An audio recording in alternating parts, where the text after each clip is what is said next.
Provérbios 19.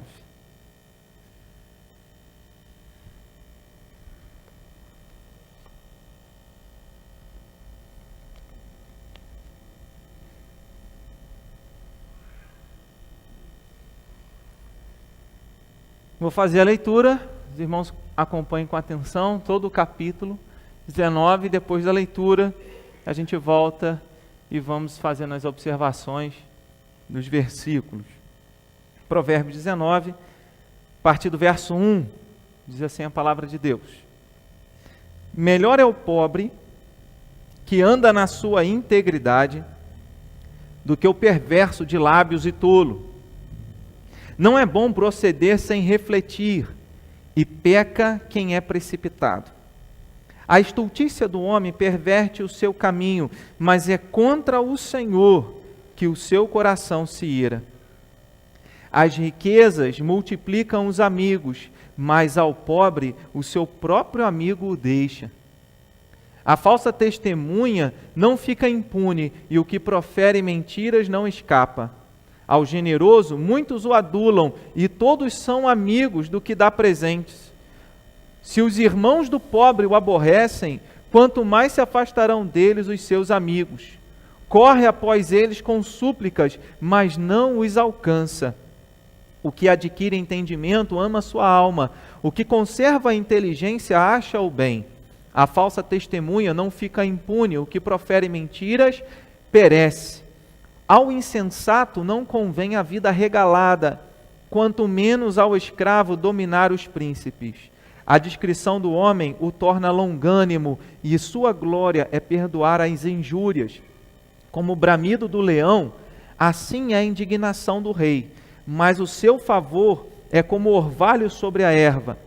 O filho insensato é a desgraça do pai, e um gotejar contínuo as contenções da esposa. A casa e os bens vêm como herança dos pais, mas do Senhor a esposa prudente. A preguiça faz cair em profundo sono, e o ocioso vem a padecer fome. O que guarda o mandamento guarda a sua alma, mas o que despreza os seus caminhos, esse morre.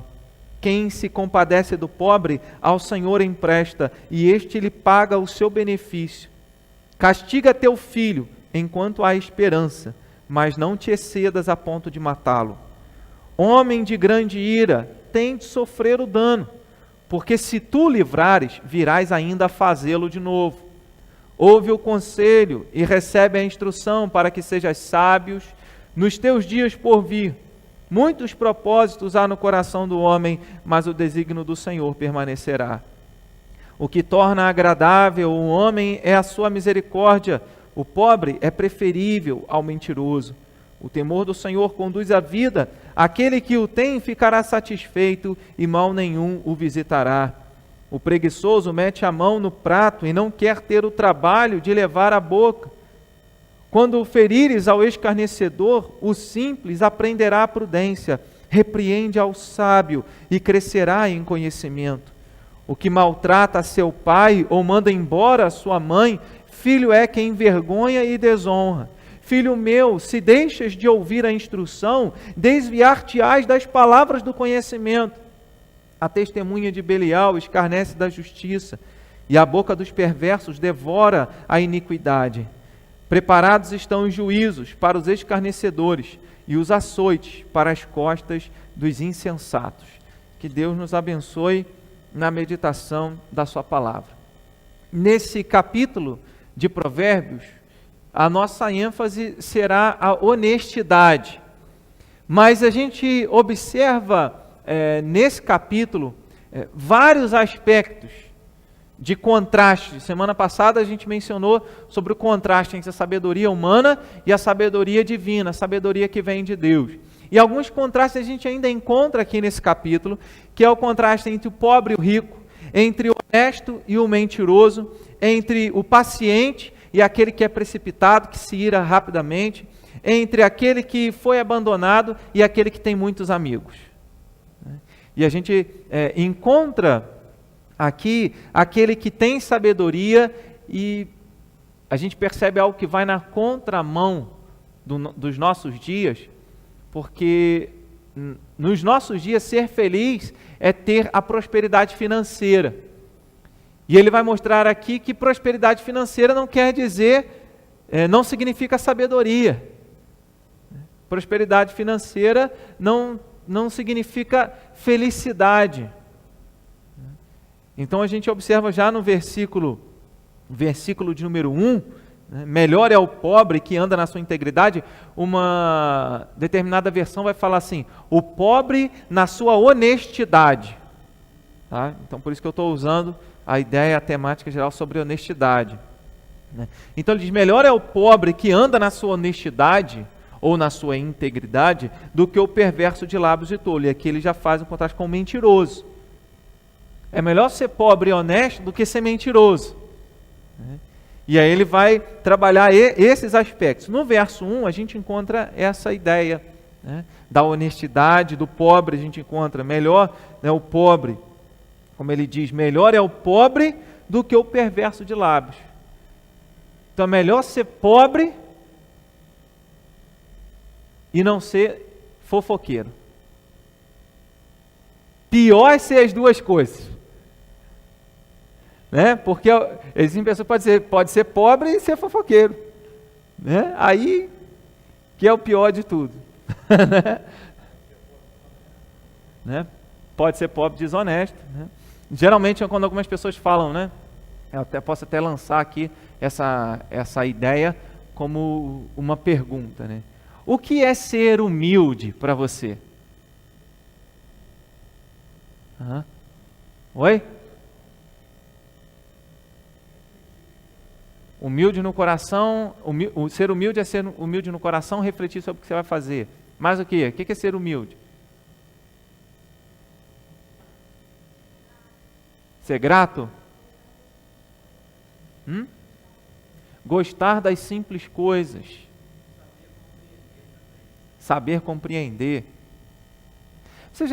Os irmãos não tocaram nesse ponto, mas você já reparou que algumas pessoas, elas ficam constrangidas quando querem falar que alguém é pobre, é falar, pessoa humilde.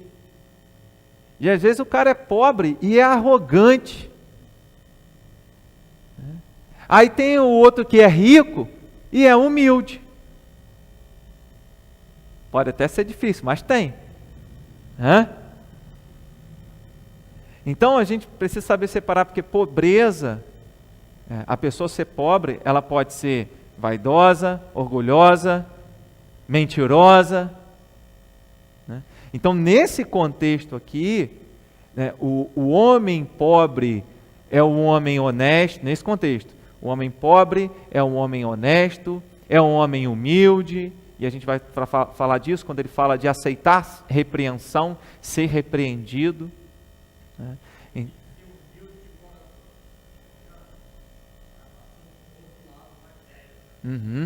O Luiz mencionou, exatamente isso.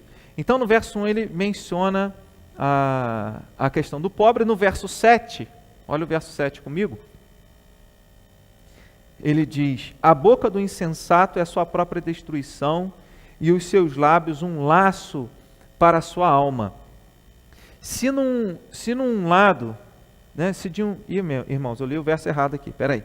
Se os irmãos do pobre o aborrecem, quanto mais se afastarão dele os seus amigos. Eu li o 7 do 18, pulou a página aqui. Se os irmãos do pobre o aborrecem, quanto mais se afastarão dele os seus amigos. Então ele menciona aqui várias ideias que a gente tem nesse versículo, a gente vai usar esse versículo para tratar de outros assuntos também. Os irmãos do pobre o aborrecem, então, pessoa que está sem dinheiro, que é pobre, as pessoas se afastam dele, até a família, ele está mencionando isso aqui, mas ele diz, quanto mais se afastarão dele seus amigos, corre após ele com súplica e não o alcança. É alguém que foi abandonado.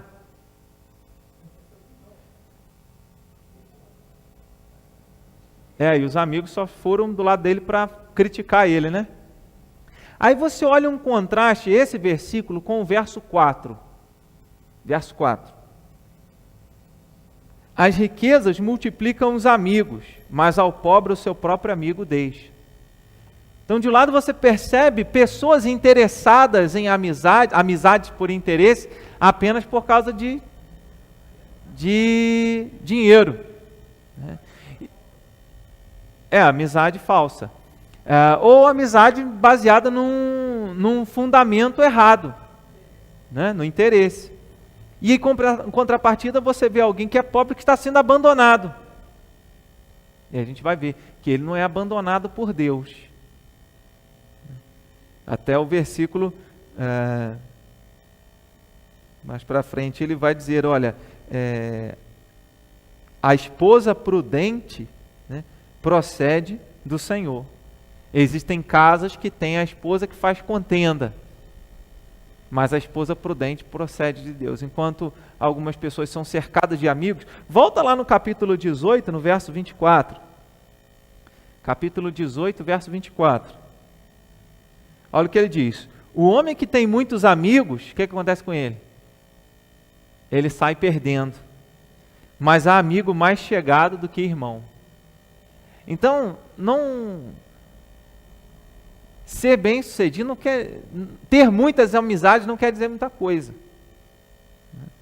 Porque às vezes muitas amizades que você tem são seus amigos, né, entre aspas, porque tem algum interesse. Agora, se você quer saber se alguém é seu amigo mesmo, fica pobre. Aí você está falando, ou doente, né? São nessas horas, no momento difícil, né? Que exemplo ruim que você usou, né, pastor? Fica pobre, né? Vou mudar aqui. Se você ficar rico, escolha muito bem suas amizades, né? Então Salomão ele está ensinando que a beleza da vida, a prosperidade da vida não está nos recursos que nós possuímos, porque as pessoas podem ter muitos amigos, mas amigos com interesse. Amigo é aquele, lá no capítulo 17, verso 17, a gente lembra disso, né? Em todo tempo ama um amigo e na angústia se faz um irmão. É no momento difícil que você vê quem realmente está ligado com você, né? Então, o que é melhor nessa vida? É o que o dinheiro pode comprar ou são as pessoas que vão estar do seu lado? Quantas histórias a gente escuta de pessoas abastadas, mas nem o dinheiro pôde comprar saúde. E na hora, embora cheias de recurso financeiro, ficaram sozinhas.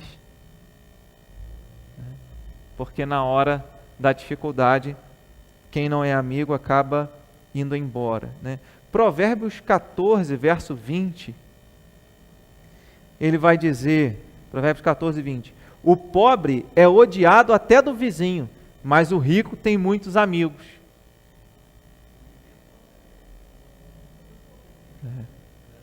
O vizinho é odiado, o pobre é odiado até do vizinho, mas o rico tem muitos amigos. Aqui, esses versículos, né, que Salomão traz, ele quer mostrar que não é a riqueza e a pobreza que faz a diferença na vida do ser humano.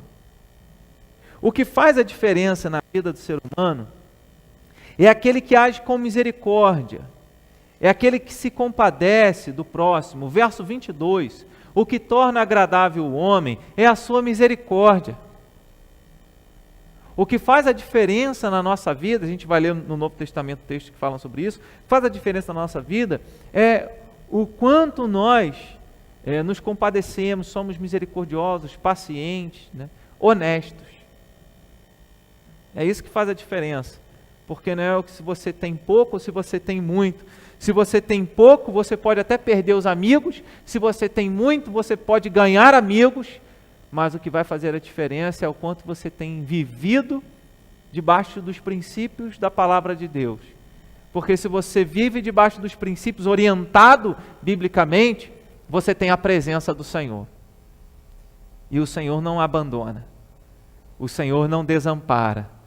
É isso que Ele quer mostrar. Vale a pena escolher o caminho do conhecimento, o caminho da sabedoria.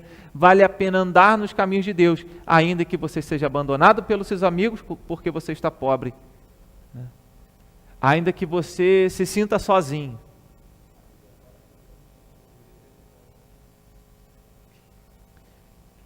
Deus fez até o perverso para o dia da calamidade, né? Provérbios 16 ensina. Né? Então, vamos ler o verso de número 17, né? Ainda falando sobre o pobre, esse contraste do pobre e o rico. Verso 17, ele diz: quem se compadece do pobre, ao Senhor empresta, e este lhe paga o seu benefício. Né? Aqui o amor ao próximo lembra-nos da parábola do bom samaritano, que um homem foi assaltado e foi deixado no meio do caminho semi-morto, e passa alguém que era samaritano. Os religiosos passaram e não deram atenção, mas passa um samaritano e ele se compadece, e diz o texto: pensou-lhe as feridas. Então a Bíblia nos ensina a termos um olhar para aquele que é necessitado. É claro que tem aqueles que querem viver encostados, é diferente, né? Hoje em dia tem aqueles que querem viver encostados, e o texto também fala sobre isso, fala sobre o preguiçoso. A gente vai, o verso de número 15, a preguiça faz cair em profundo sono, e o ocioso vem a padecer fome. Não é do preguiçoso, ele está falando daquele que batalha e tem menos do que precisa para a sua necessidade, para satisfazer as suas necessidades. Então o verso 17, ele nos fala que Deus se agrada quando nós ajudamos as pessoas que precisam, né? Quando nós nos colocamos no lugar do outro. Para você ajudar o outro, só você se colocando no lugar do outro. Só você pensando, meditando, tentando sentir o que o outro está sentindo, né? Viver o que o outro está vivendo, para você dizer, para você pensar com você mesmo: se eu estivesse nesse lugar, no lugar dessa pessoa, seria tão bom se viesse alguém e me desse um socorro, um suporte nessa hora. Então é isso que ele está dizendo, que Deus vê. E aí, onde na palavra de Deus nós lembramos de textos como esse, eu tinha guardado aqui no final, mas já vou mencionar, lá em Mateus capítulo 25, verso 34 em diante, Jesus fala assim: olha, no dia que ele voltar, o juízo, o julgamento: venham benditos do meu Pai para o reino que vos está preparado antes da fundação do mundo, porque quando tive fome, quando tive fome vocês me deram de comer, quando tive sede vocês me deram de beber, quando eu estava nu vocês me vestiram, quando eu estava preso vocês foram me visitar, quando eu estava doente vocês foram me ver. Aí os discípulos vão perguntar: Senhor, nós nunca ouvimos assim. Aí o Senhor vai responder naquele dia: todas as vezes que vocês fizeram a um destes meus pequeninos, a mim vocês o fizeram. Né? Verso de número 10, vamos voltar lá, 19, verso de número 10. Ao insensato não convém a vida regalada, quanto menos ao escravo dominar os príncipes. Então, ele não está condenando aqui a riqueza também. Né? Salomão fala isso, né? Diz: não me dê a riqueza, nem a pobreza. Né? Me dê o que me for necessário, né? Para que eu possa permanecer fiel ao Senhor. Nesse verso 10, ele mostra que aquele que não tem sabedoria, não adianta ter prosperidade. Ao insensato não convém a vida regalada. E quanto menos ao escravo dominar os príncipes. Aquele que sempre recebeu ordens não sabe dar ordens, né? Não sabe liderar quem sempre foi liderado. Então a ideia... tem um ditado, agora alguém me ajuda aí o ditado. Quem nunca comeu doce quando come se lambuza, é isso? Melado, né? Quem nunca comeu melado quando come se lambuza, né? É mais ou menos isso aí, né? O escravo nunca viveu ali na liderança, ele não vai saber, né? E aí, aquele que não tem sabedoria, ele não tem prosperidade. Não adianta ter riquezas quem não tem sabedoria, porque ele pode ter o dinheiro do mundo inteiro, vai gastar o dinheiro todo com o que não traz proveito algum. Porque até o dinheiro a gente precisa ter sabedoria para administrar. Então Salomão está dizendo, meu filho, né, ele está falando para o filho, meu filho, olha, melhor é sabedoria do que toda a prosperidade do mundo. Porque de que vale o dinheiro se você não tiver a sabedoria que vem de Deus? Salomão, então, sabia muito bem disso, porque quando ele assume o trono, qual é a oração que Salomão faz?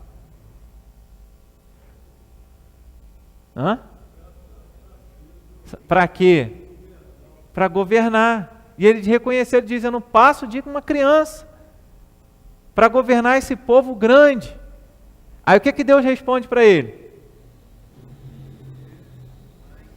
Olha, visto que você não pediu a morte dos seus inimigos e nem dinheiro, eu vou te dar sabedoria, vou te dar vitória sobre os seus inimigos e vou te dar dinheiro, prosperidade. De maneira que não vai ter, nem nesse mundo, ninguém mais sábio que você, ninguém mais rico que você. Então, ele pediu certo, né? Aí tem muita gente que vai ter lá no coração assim, Senhor, eu estou te pedindo sabedoria, hein? Né? Eu estou te pedindo sabedoria, Senhor. Se pedir sabedoria, ficar querendo lá no coração que Deus mande grana, né? Não é por aí, né? Deus viu o coração de Salomão.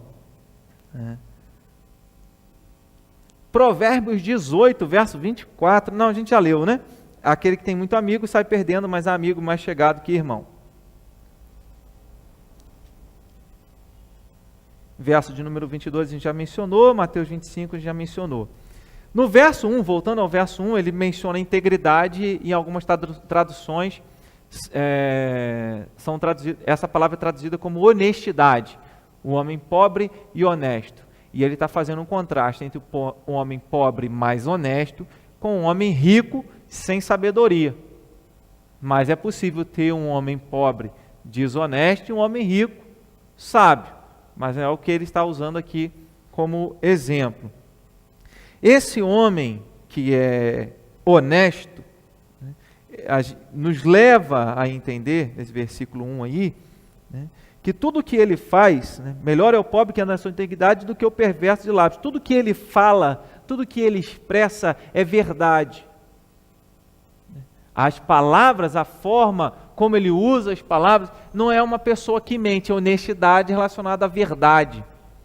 O contrário da mentira. Aí se você olha no verso 5, você vai encontrar isso, verso 5, quando ele diz, a falsa testemunha não fica impune. Falsa testemunha, nessa primeira parte do verso 5, é o que ele menciona na segunda parte do verso 1, o perverso de lábios. Então, o perverso de lábios e tolo é aquele que mente, é a falsa testemunha, é aquele que engana,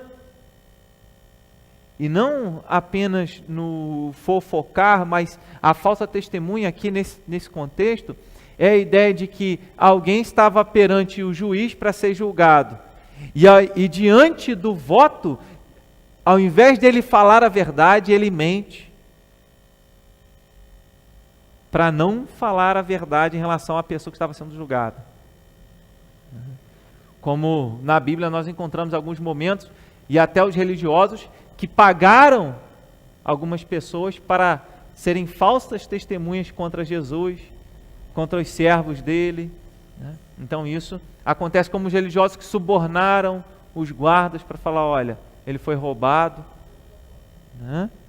Então é nesse sentido. Verso de número 9, tem a mesma ideia do verso 5, tá? Verso 9, a falsa testemunha não fica impune, o que profere mentiras perece. Quem vive, né, pela mentira, quem vive pela falsidade, vai sofrer as consequências, se não for aqui, diante do Senhor, quando um dia terá que prestar conta diante de Deus, né? E o texto também vai mencionar sobre o juízo de Deus. Provérbios 21, verso 8, avança um pouquinho aí, Provérbios 21, verso 8, ele vai mencionar essa mesma ideia, né? Tortuoso é o caminho do homem carregado de culpa, mais reto o proceder do honesto. Então, tortuoso, alguém que anda longe do caminho da verdade. E aí o contraste entre o honesto e o mentiroso, entre aquele que fala a verdade e aquele que fala mentira. O que fala mentira é carregado de culpa porque anda num caminho errado, mas aquele que é honesto, o caminho dele é reto. É o que ele está mencionando.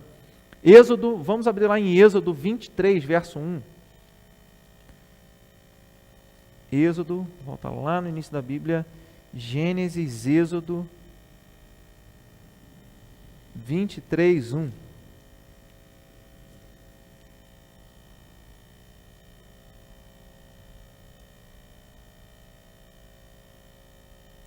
Não espalharás notícias falsas, nem darás mão ao ímpio, para seres testemunha maldosa. Então, o próprio mandamento, a própria palavra de Deus nos ensina a termos um compromisso com a verdade.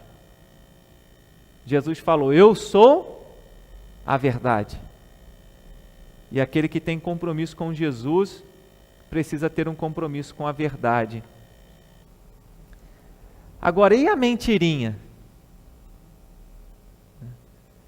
Só às vezes, né? Uma mentirinha não faz mal. Afinal de contas, até Abraão mentiu, até os homens lá na Bíblia mentiram, né? Aí a gente acaba arrumando uma desculpa, né? Uma tangente aí para a gente pregar umas mentirinhas pequenininhas, né? Mas mentirinha pequenininha é igual mentira grandona, né? As consequências podem até ser diferentes, né? Uma mentirinha pequenininha traz uma consequência menor, uma mentira, dependendo do tamanho da mentira, pode trazer uma consequência maior. Mas se você cometer um pecadinho e cometer um pecadão, você está sujeito ao inferno, é pecado do mesmo jeito, né? Quem rouba um real, rouba 100, quem rouba R$1 e rouba 100 bilhões, né? Bilhão, porque Brasil tem que ser bilhões, né? Quem rouba bilhões é réu, é sujeito ao inferno, é ladrão, só que a consequência, até semana passada a gente mencionou isso, né, Mateus? A consequência de quem rouba bilhões traz muito mais prejuízo, como o Mateus lembrou que semana passada, né? A gente não queria maciar para ninguém não, né? Mas vai trazer prejuízo para a nação inteira, né? Para os hospitais, para as escolas e para tantos sistemas do nosso governo que precisam de atenção. E aí, mas o homem que está cá embaixo, a gente, muitas vezes nós achamos, não tem problema eu pegar uma borracha, não tem problema eu pegar aqui esse troco que foi me dado a mais, né?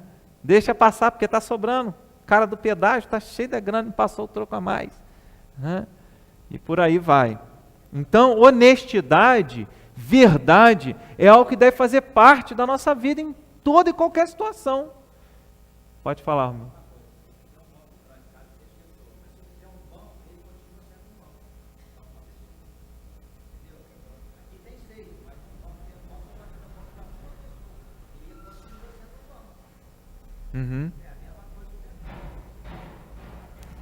Roubou um pouquinho, falou uma mentirona, uma mentirinha, é pecado. Consequências diferentes, né? Consequências diferentes.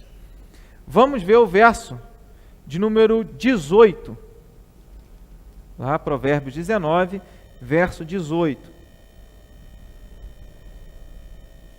Castiga teu filho enquanto há esperança, mas não te excedas a ponto de matá-lo. Ou seja, a disciplina é válida, mas você não pode se irar quando disciplina a ponto de tirar a vida daquele a quem você está disciplinando, da vida do filho, né? Então, o homem honesto, e aqui eu estou trazendo esse texto dentro do aspecto da honestidade, porque a disciplina é dada na medida certa. O homem honesto, ele quer disciplina. Porque às vezes quando alguém faz alguma coisa contra a gente, ele fala, Senhor, desce com a tua justiça, né? Julga a minha causa. Para a gente pede misericórdia, para o outro a gente pede a justiça e que Deus derrame a ira dele. Mas o homem honesto, ele vai disciplinar, ele vai retribuir, ele vai fazer tudo na medida certa, né? E a vingança não pertence a nós, é preciso lembrar, né? Pertence a Deus, né? Então, a vingança não pertence a nós, pertence ao Senhor. E o homem honesto, ele vai corrigir. A disciplina, a sabedoria, não é algo apenas fora, que ele exerce fora da casa dele. A sabedoria é algo que ele exerce dentro de casa. Paulo, quando escreve a Timóteo, e ele vai falar sobre, vai orientar sobre oficiais, lembrando aí que a gente está nesse período aí de preparar a igreja para a eleição de oficiais, e aí ele menciona, olha, seja aquele que governe bem a própria casa. Porque se ele não governa bem a própria casa, como ele vai estar ali representando o povo de Deus perante Deus? Como ele vai administrar e abençoar e governar a casa do Senhor, né? Ensina que nós devemos, antes de não ter esperança, corrigir o nosso filho. Porque um perigo tremendo, se você não correr, ele vai deixando. Aí quando não tem esperança que vai lá, É desde cedo, né? Corrigindo, ensinando desde cedo, né? Verso de número 28, verso 28, diz lá, a testemunha de Belial, aqui testemunha de Belial é a mesma coisa que o versículo 5, né? A falsa testemunha, né? A testemunha sem sabedoria, a mentirosa, né? É o contraste da honesto com o mentiroso. A testemunha de Belial escarnece da justiça, e a boca dos perversos devora a iniquidade. Então, quem é mentiroso, ele faz chacota com o caminho de Deus.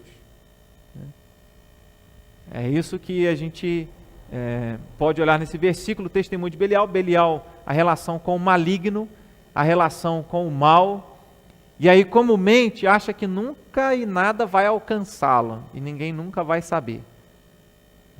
Nesse sentido de escarnecer da justiça, né? Da falsa testemunha, que acha que nunca será apanhada. Aí esse versículo 28 a gente liga com o verso 29, porque logo no verso 29 ele diz, preparados estão os juízos para os escarnecedores, e os açoites para as costas dos insensatos. Ou seja, haverá juízo para aquele que escarnece da justiça, para aquele que não anda no caminho da honestidade, para aquele que vive na mentira, seja mentirinha, seja mentira grande, né? Colossenses, vamos lá no Novo Testamento, Colossenses 3, verso 9. Colossenses 3, verso 9.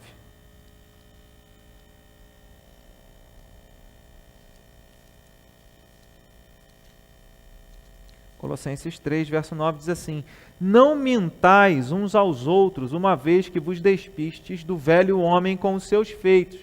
Então, é uma evidência da conversão aquele que anda no caminho da honestidade e fala a verdade.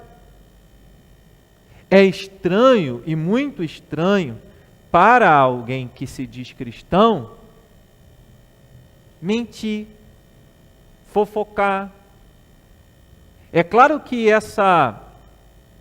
a obra completa de Cristo só na volta dele, onde a gente vai ser perfeito, vai ser glorificado, né? Purificado dos nossos pecados, e a gente não vai pecar mais. Mas é importante que nós entendamos que uma vez que o Espírito Santo habita em nós, e nós fomos transformados, e estamos sendo transformados de glória em glória, que a gente seja alguém honesto. Não apenas, e aqui, não apenas uma questão de palavras, né, voltando, observando de uma forma geral, não apenas numa questão de palavras, embora Provérbios e esse texto, mais nessa questão do uso das palavras. Mas a gente precisa ser honesto na igreja e fora da igreja. Quantas pessoas dão mau testemunho, porque não expressam essa honestidade fora da igreja. Dentro da igreja, todo mundo olha, aquela pessoa que ajoelha para orar, que levanta a mão, que chora, que canta, mas fora da igreja não tem compromisso, né, com as responsabilidades, né, com as contas e tantas outras coisas mais que a honestidade envolve. Tá? Então, não mintais uns aos outros, uma vez que vos despiste do velho homem. Mentira, desonestidade, é evidência de que o velho homem está mandando. Então, quanto mais a gente alimenta o Espírito, Gálatas 5,16, andai no Espírito e você jamais irá satisfazer o desejo da carne, quanto mais a gente busca isso, mais o velho homem vai ficando para trás e o novo homem vai tomando lugar na nossa vida, no nosso coração. Então, até agora a gente falou sobre o pobre e o rico, o honesto e o mentiroso, o paciente e o precipitado. Verso de número 2, voltando lá em Provérbios 19, verso 2. Não é bom proceder sem refletir, e peca quem é precipitado. Então ele fala que é preciso pensar, refletir, meditar antes de tomar qualquer atitude. Isso é uma evidência de paciência. O contrário disso é alguém que se ira com facilidade. É alguém, como ele diz aqui, peca sendo precipitado. O verso 11, ele vai dizer, a discrição do homem o torna longânimo. Um homem que ele procura refletir e avaliar a situação onde ele se encontra à luz da palavra de Deus, da sabedoria que vem de Deus, ele se torna longânimo.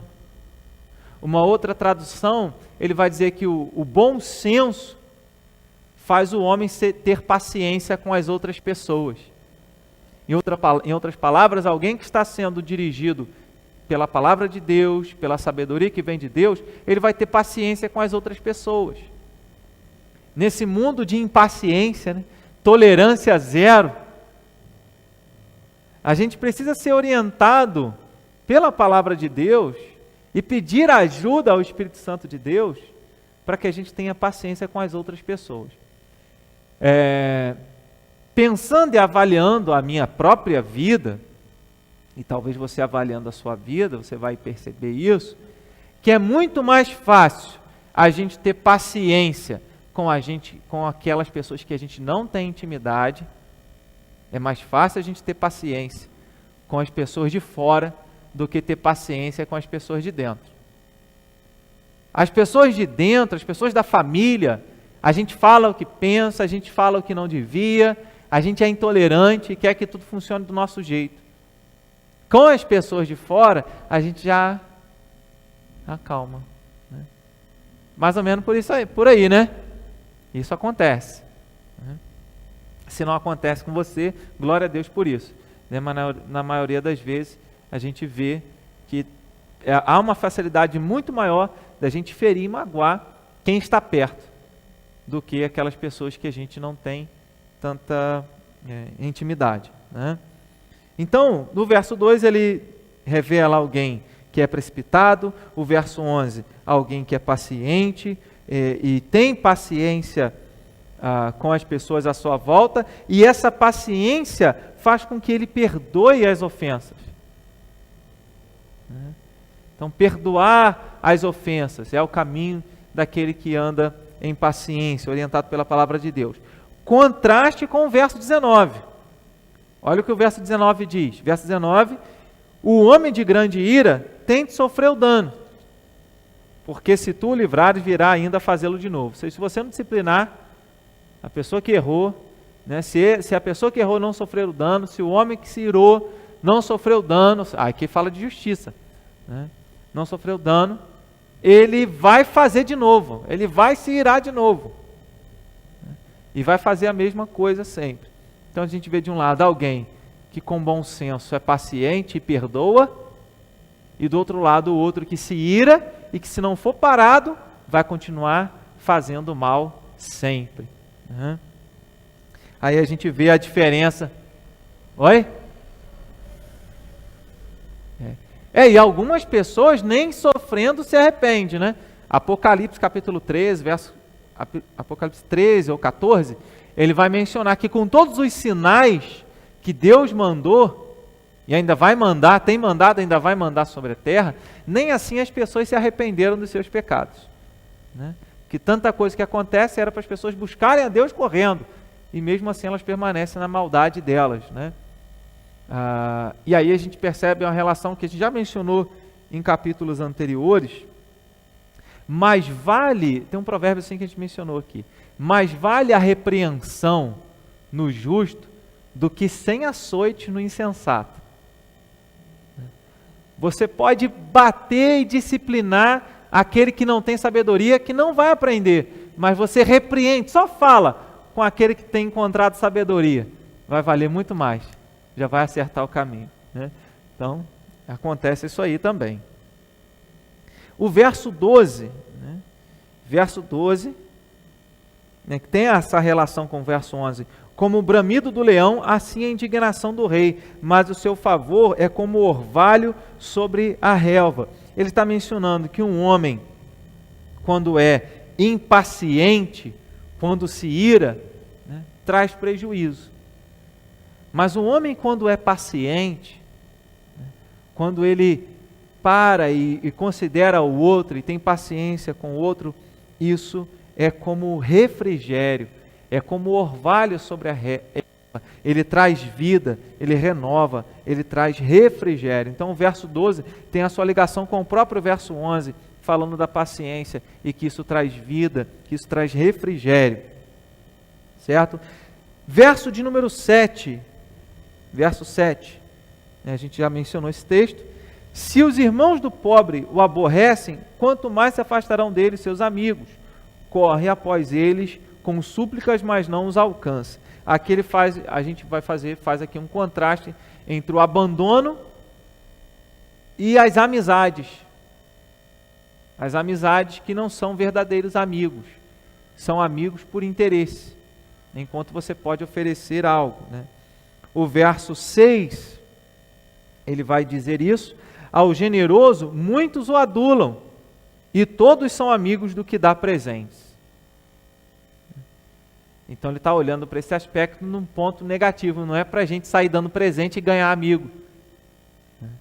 Ele está fazendo um paralelo, um contraste entre aquele que é pobre, que é honesto e que perdeu os amigos, com aquele que não tem sabedoria, que é rico e que é cheio de amigo porque favorece as pessoas. Compra, a propina, na linguagem do nosso país, a propina. Tudo que vai fazer é ali o caixa 2, o suborno, a propina, o superfaturamento das notas e por aí vai, sempre para favorecer alguém. Verso 14, a gente já mencionei esse versículo, Verso 14 diz: a casa e os bens vêm como herança dos pais, mas do Senhor a esposa prudente. Repara que no verso 13, ele diz que o filho insensato é a desgraça do pai e um gotejar contínuo as contenções da esposa. Ou seja, o filho que não tem sabedoria é a desgraça para o pai. E a esposa que traz discussões, ela é como um gotejar, ou seja, aquele negócio irritante e que traz prejuízo, que destrói. Água mole e pedra dura, tanto bate até que fura. Vai destruindo, vai irritando e vai trazendo divisão. Então, e aí o contraste, quando alguém tem a verdadeira sabedoria, Deus abençoa ele pode ser abandonado. Não vale nada o rico deixar casa e bens para os seus filhos se ele não tiver sabedoria. Mas o que vale é aquele que anda no caminho do Senhor, ele tem herança, e é o Senhor que dá uma esposa prudente.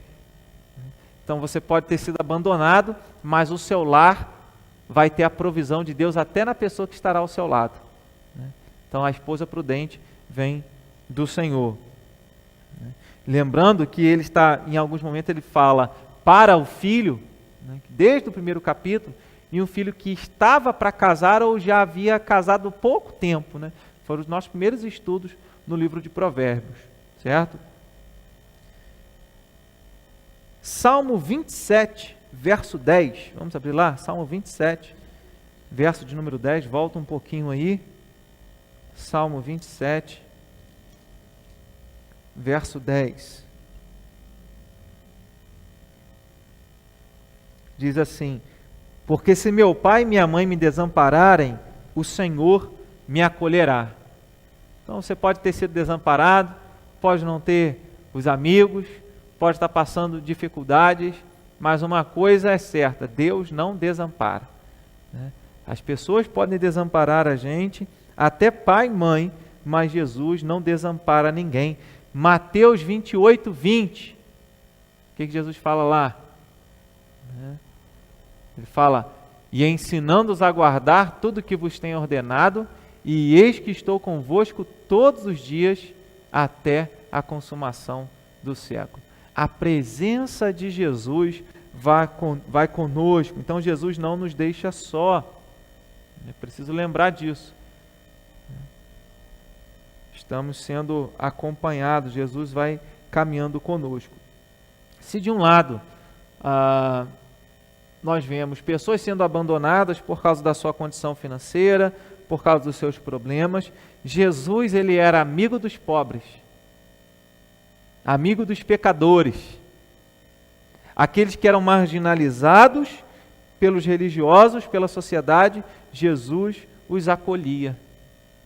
A gente precisa lembrar disso, né? E aí, Lucas 15 começa dizendo: olha, vinha até ele publicanos e pecadores, se assentavam com ele. E os religiosos questionavam Jesus: quem é esse? Né? Murmuravam os fariseus e escribas, dizendo: este recebe pecadores e come com eles. Jesus estava sempre à mesa, sempre conversando e recebendo os publicanos e os pecadores, né? Assim ele nos recebe e não nos deixa só. Outros versículos que vale a pena mencionar, que não estão dentro desse quadro, né? desse contraste que a gente mencionou aqui: pobre e rico, honesto e mentiroso, paciente, precipitado, abandonado, em contraste com as amizades do mundo, né? E não aquela que é a companhia de Deus. Nós vemos nesse capítulo também que todo o pecado, seja uma mentirinha pequenininha, seja grande, né? Qualquer tipo de transgressão é contra Deus. Verso 3 ensina isso. A estultícia do homem perverte o seu caminho. Ou seja, um homem sem sabedoria, ele vai acabar pecando. E qualquer pecado que ele comete é contra Deus. O seu coração se ira, como se o seu coração se irasse contra Deus. Então, lembre-se disso. Toda e qualquer forma de pecado é contra Deus que a gente peca. Quando José foi tentado pela sua patroa, ele falou: como é que eu cometeria o pecado contra o meu patrão e contra o meu Deus? O pecado seria contra o patrão dele e contra Deus. Ele tinha consciência disso, né, de que qualquer pecado é contra Deus. Então, que tenhamos temor do Senhor. Ele nos convida a buscar a sabedoria, né, o verso 8, verso 16, verso 21, verso 23. Né? Verso 8, eu vou ler. Verso 8 diz assim: o que adquire entendimento ama a sua alma, e o que conserva a inteligência acha o bem. Então, a importância de buscarmos sabedoria, e isso é uma expressão de que nós amamos a nossa alma. Verso 16: o que guarda o mandamento guarda a sua alma, mas o que despreza os seus caminhos, esse morre. Contraste: aquele que ama os mandamentos, que segue o caminho do Senhor, que busca a sabedoria que vem de Deus, esse tem vida. É um dos assuntos que a gente já tratou em capítulos anteriores, que a sabedoria é árvore de vida. E árvore de vida é uma relação com a salvação mesmo, né? Porque uma vez que fomos salvos, a evidência da nossa salvação é o vivermos em sabedoria, vivermos de acordo com a palavra de Deus. Verso 21, muitos propósitos há no coração do homem, mas o desígnio do Senhor permanecerá. A certeza de que nós podemos ter desejos e vontades, mas sempre é a vontade de Deus que vai acontecer. O que acontece não é o que a gente quer, o que acontece é a vontade de Deus. E somos sábios quando compreendemos isso. né? Que nem tudo vai acontecer do jeito que nós queremos, mas tudo vai acontecer do jeito que Deus quer, e é ser sábio compreender isso. E verso 23, o temor do Senhor conduz à vida, aquele que o tem ficará satisfeito e mal nenhum o visitará. E se conduz à vida, é uma referência à salvação também, né? Como já mencionamos aí.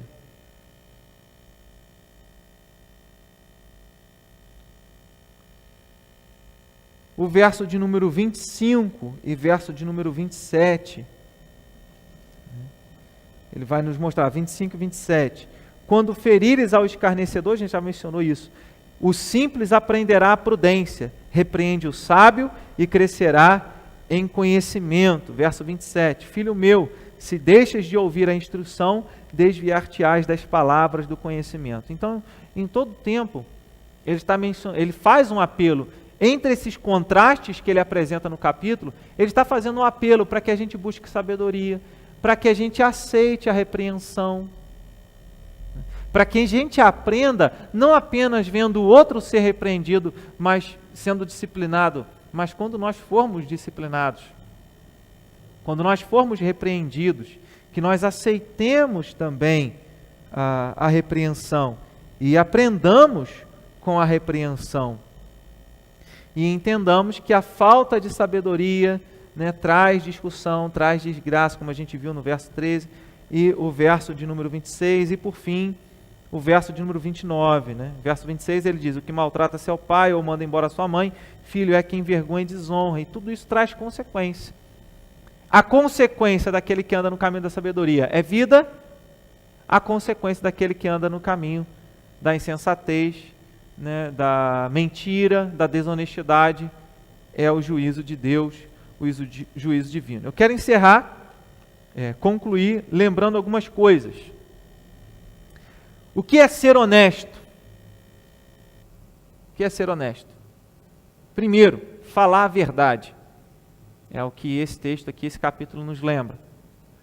Segundo, ajudar aqueles que necessitam. Não é ser amante do dinheiro, né? Ajudar aqueles que necessitam. É ter amizades não pelo que elas podem te oferecer. É ser misericordioso e paciente. É corrigir os filhos. É aceitar a repreensão e reconhecer os erros. Agora eu quero te convidar a abrir em Mateus, capítulo de número 5. Mateus 5.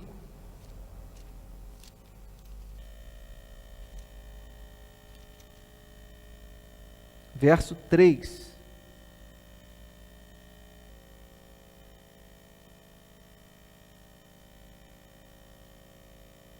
Todas essas características, né, do homem honesto, a gente encontra na identidade do cristão. Jesus ele sempre menciona nessas bem-aventuranças, que vai do verso 3 até o 11, ele menciona essas bem-aventuranças e sempre uma referência, olha, dos tais é o reino dos céus, herdarão a terra, serão chamados filhos de Deus. Essa é a identidade do discípulo de Jesus. Quem é o discípulo de Jesus? Quem é esse? Jesus menciona, olha, bem-aventurados os humildes de espírito, aquele que depende de Deus, aquele que reconhece que precisa do perdão de Deus. Bem-aventurados os que choram, porque serão consolados. Bem-aventurados os mansos, porque herdarão a terra. Bem-aventurado, lembra em Provérbios, aquele que tem um bom senso, ele é paciente com as outras pessoas e ele perdoa. Jesus está falando aquele que é manso. Né? A relação que a gente encontra com esse homem honesto, com a identidade do cristão em Mateus 5, nas bem-aventuranças. Bem-aventurados que têm fome e sede de justiça. De um lado você tem o mentiroso e do outro lado você tem aquele que tem sede de justiça. Aquele que quer andar no caminho reto. Aquele que não tolera a mentira. Né? Mas ele pratica e fala a verdade. Bem-aventurados os limpos, verso 7, bem-aventurados os misericordiosos, porque alcançarão misericórdia. Bem-aventurados os limpos de coração, porque verão a Deus. Bem-aventurados os pacificadores, porque serão chamados filhos de Deus. Bem-aventurados os perseguidos por causa da justiça. Bem-aventurados sois quando por minha causa vos injuriarem. Então ele está mencionando essas bem-aventuranças, e a gente, como identidade do cristão, e a gente percebe aqui aquele que é pacificador, aquele que é misericordioso, aquele que é humilde de espírito. Essa é a evidência que a gente encontra lá em Provérbios 19. O homem honesto. Ele é pobre, mas ele é honesto. Ele não tem amigos, mas ele tem a companhia do Senhor, e tem uma esposa prudente dentro de casa. Ele pode não ter a riqueza do mundo, mas ele tem a maior riqueza, que é a sabedoria que vem de Deus. E é assim que nós caminhamos como cristãos. E aí, Mateus 5, quero encerrar aqui, lembrando, verso 37. Mateus 5, 37, ele diz: seja, porém, a tua palavra sim, sim, não, não. O que passar disso vem do maligno. Nesse contexto aqui, ele está tratando sobre juramento. Mas ele aborda também esse aspecto da verdade ou mentira. Você não precisa jurar, que o mentiroso, ele acha que todo mundo é igual a ele. Então, para ele fazer valer a palavra dele, ele fica: não, eu juro. Mas quem é honesto, basta dizer: é isso, ou não é isso. E ele não vai ter necessidade de ter que estar comprovando a palavra dele, porque ou é sim, ou é não. Não estou tratando aqui da questão do juramento, porque a Bíblia não condena o juramento. O juramento pode ser feito. O que Jesus está dizendo aqui, ele está condenando a banalização e a irreverência em relação ao juramento, aqui em Mateus 5. Mas também trata do aspecto da verdade. Então, o que nós tiramos para nós de tudo isso? Não existe honestidade, a verdadeira honestidade, sem a sabedoria que vem de Deus. Pode ter muita gente boa, muita gente honesta, mas uma ponta ou outra ela vai acabar transgredindo, se não tiver a sabedoria de Deus. Tem que estar ligado com Jesus. Jesus foi aquele que, sendo rico, se fez pobre. Jesus sempre agiu e falou a verdade. Ele disse: eu sou a verdade. Pedro disse lá em 1 de Pedro 2, 22, nem dolo algum se achou em sua boca.